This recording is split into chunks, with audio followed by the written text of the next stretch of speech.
I just want our listeners to know that this is not the first time we've met. The last time I saw you, you were at my home playing pickleball with me in my backyard, and I had the best time with you. Absolutely. Yeah, that was really a special way to meet. Yeah. So what was funny was I invited Jill and her boyfriend Gary and her daughter Allie over, and they Husband, said, Gary. yeah, her husband. And I asked if we could. They asked if they could bring a friend, and I was like, sure. So in walks Leo, and I'm like, wait a minute, I recognize this face, and we just had the best time. But you told the best story about how you came into Jill's life. Do you mind sharing that? Sure. I feel so lucky. So, as the show was coming out, Jill reached out to me on Instagram and she thought that Allie and I would just really get along and that we would be like great friends. And then I ended up meeting them down at Art Basel because they split time between New York and Miami. And so the first time we met was actually at Art Basel. And then I felt like I'd known them my whole life, honestly, from the moment we met. And Jill was like, come stay with me in Boca. And a few weeks later, I was flying back down to Boca to stay with her. And then I guess I didn't even know that you didn't know I was coming. She just said, "Can I No. bring a friend?" And then Yeah, I she just said, walk "Can in. I bring my friend?" Yeah, I didn't pay Oh, attention. that's got to be a really funny thing for me just to walk in like, "Oh, it's the Love Is Blind guy." Right. Well, Yeah. especially being such a fan of the show, though, I knew your face. And then when you said your name, I was like, oh, I get it. Okay. Mhm. So, but the first thing I noticed, which obviously so many of us are misunderstood, so I get it, but you are like the quintessential person that's been on a reality show. You were portrayed a certain way. And when I met you, you were absolutely nothing like how I saw you on the show. And they had really made you out to sort of be the villain in it. So, anyways, it was my pleasure to have met you. And I'm so glad you're here. And I don't even want to get into that really. We could talk a little bit about it at the end, but let's get into season 8. The reunion just came out last night. Mhm. Were you watching it as the whole season played out, or did you binge it? How do you watch these shows? So the reunion I watched live. Okay, so in the past I would watch it, I guess, as they came out. Mhm. This one, actually, if I must say, I actually got to watch this one a little bit ahead of time. But so I had watched a lot of the episodes. Mhm. And then the wedding episode I hadn't seen, so I watched the wedding episode when it came out, and then the reunion I tuned in when everybody did. I couldn't wait. I felt like that was going to be where all the action happened because there didn't seem to be quite as much earlier in the season. Right, right, Yeah. exactly. So, what was your biggest takeaway from the reunion? That there is a lot more than meets the eye. There was Mhm. clearly a lot of activity in the back end of the casting, and I think that's one thing that was true with my season is, they like you're you're part of such like this crazy experiment experience and you're all in the same thing that you feel like you're forever bonded and Mhm. like there's a whole year between like filming and the release and that I guess a lot of people another thing that's funny is I keep seeing this that like everybody seems to know each other in Minnesota. Right. What is that? Isn't Minnesota quite a big place? It seems a little odd.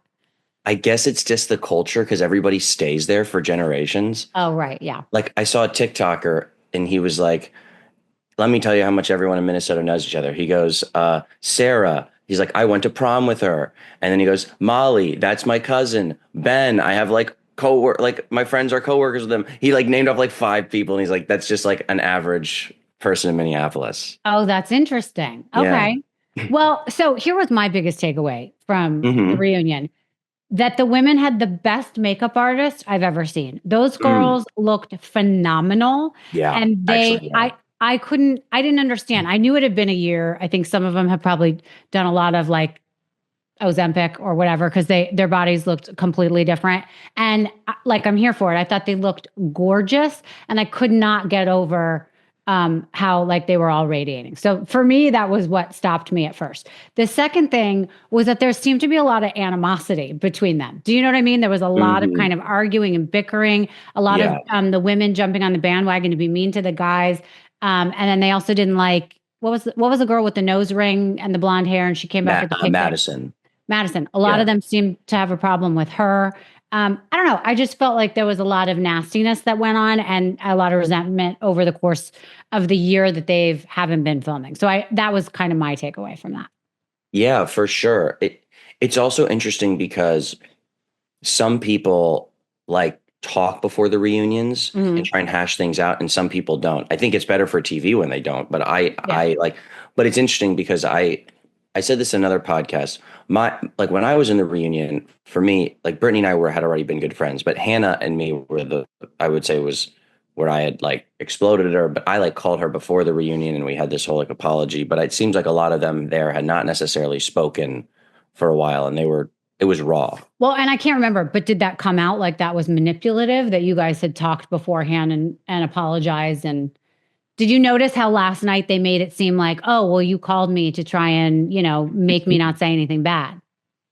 Yeah, well, when I called Hannah, I it was actually interesting because I had actually called.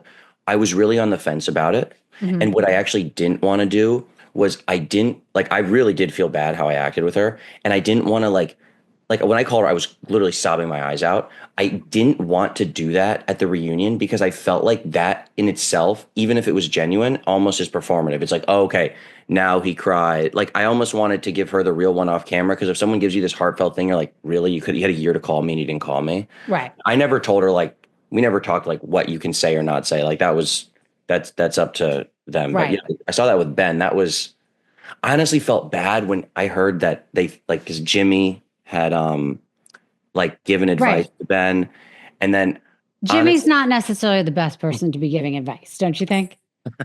I mean, he definitely. I mean, he didn't get married on the show, and I mean, he was too like he looked kind of like the dunce in two of the top five moments. But I want to say this: Jimmy reached out to me when I was like going through my villain edit, and Mhm. just was like really supportive. Like he just sent me DMs like, "Keep your head up, man," and I know it's rough. Um, So I think he's a really nice guy. Yeah, I'm sure he's a Yeah, nice guy. I mean, yeah, listen, I think that for the most part, everybody has their good qualities, and sometimes you have your bad qualities, and this is probably why a lot of these people have remained single. I want to remind people, everyone's really young on this show, so there's no no, shame in the fact that people have not been married before too. And you hear a lot of that, like, well, why are you still single, or why haven't you been able to have a relationship that's turned into marriage? Okay, everyone's young, and up until this season, it seemed like nobody had a lot of money but besides you.